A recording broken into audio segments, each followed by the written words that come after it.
তো ওদের big breaking update এই মুহূর্তে কিন্তু বিশাল বড় একটা ব্রেকিং আপডেট হয়ে আসছে, আশা করি আপনারা সকলেই জানেন। তো আজকে কিন্তু এই যে নতুন নিয়োগের বিজ্ঞপ্তি প্রকাশিত হয়েছিল গত 30শে মে, তো সেই নিয়োগের বিজ্ঞপ্তিতে কিন্তু চ্যালেঞ্জ হয়েছিল ডিভিশন কোর্টে, ঠিক আছে। তো সিঙ্গেল বেঞ্চের কিন্তু একটা নির্দেশ ছিল, সেই নির্দেশকে চ্যালেঞ্জ করে কিন্তু ডিভিশন বেঞ্চে গিয়েছিল, আশা করি আপনারা জানেন। তো আজকে কিন্তু রায় ছিল, তো আজকে রায় কী হয়েছে, তো আজকে আমরা এই ভিডিওতে বিস্তারিত সম্পর্কে আলোচনা করব। সঙ্গে দেখুন, ভিডিও শেষ করে দেখুন। চ্যানেল নতুন দর্শক অবশ্যই চ্যানেলটিকে সাবস্ক্রাইব করে সঙ্গে অবশ্যই রাখবেন পর্যন্ত যে কোনো সরকারি বিষয়ে সবার আগে চাকরি খবর আপডেট পাওয়ার জন্য। তো বন্ধুরা, কিছুদিন আগে তো সিঙ্গেল বেঞ্চে একটা রায় ছিল, নির্দেশ ছিল যে এজ ইলেকশন ব্যাপার এবং এই যে এক্সপিরিয়েন্স একটা নম্বর রয়েছে, এই দুটো কিন্তু কোনো রকম হস্তক্ষেপ করেনি রাজ্য হাইকোর্ট, ঠিক আছে। শুধুমাত্র এই অযোগ্য যারা ক্যান্ডিডেট রয়েছেন তারা কিন্তু কোনো রকমভাবে এই নোটিফিকেশনে কিন্তু অ্যাপ্লিকেশন করতে পারবেন না। যদি অ্যাপ্লিকেশন করে থাকেন তো পরবর্তীতে বাতিল করা হবে, সেটা কিন্তু সিঙ্গেল বেঞ্চের রায় ছিল, ঠিক আছে। তো তারপরে কিন্তু চাকরি প্রার্থীরা, বঞ্চিত চাকরি প্রার্থীরা তখন কিন্তু ডিভিশন বেঞ্চে আবারও কিন্তু চ্যালেঞ্জ করার কারণ এই যে এজ রিল্যাক্সনের ব্যাপার এবং আপনাদের এক্সপিরিয়েন্সের ভিত্তিতে নাম্বার কেন দেওয়া হচ্ছে 10 নম্বর এক্সট্রা, এটার জন্য কিন্তু কোনো রকম যেহেতু হাইকোর্ট হস্তক্ষেপ করেনি এবং হাইকোর্ট সিঙ্গেল বেঞ্চে কিন্তু কোনো রকম নির্দেশ দেয়নি। তো তারপরে কিন্তু ডিভিশন বেঞ্চে যায় বঞ্চিত চাকরি প্রার্থীরা। তো আজ কিন্তু রায়দান হলো। তো আজকে কী রায় দিয়েছেন বিচারপতি, আমরা একটু চলে আসছি বিস্তারিত।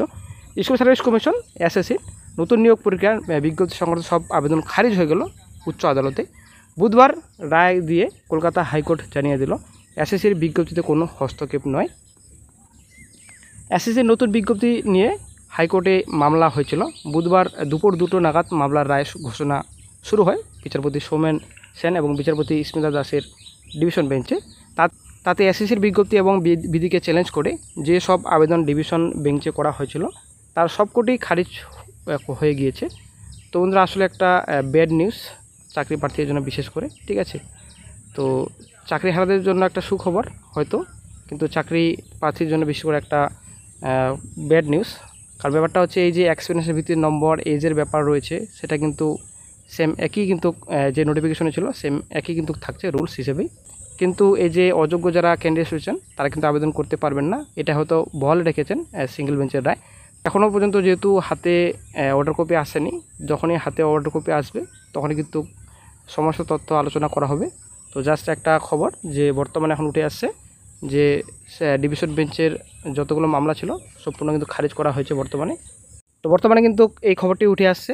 তো গুরুত্বের খবর কিন্তু পাওয়া যায়নি, এক্সপিরিয়েন্সের ভিত্তিতে নাম্বার আর এদিকে আপনাদের এজ ইলেকশনের ব্যাপার এবং আপনার দিকে থাকলেও যারা অযোগ্য ক্যান্ডিডেট রয়েছেন তারা আবেদন করতে পারবেন কি না, তো সম্পূর্ণ কিন্তু ক্লিয়ার, কিন্তু এখনও ডিটেলস কিন্তু এখনও আসেনি। যখনই অর্ডার কপি হাতে আসবে তখনই কিন্তু সম্পূর্ণ তথ্য নিয়ে আবার কিন্তু নেক্সট ভিডিওতে জানিয়ে দেওয়া হবে।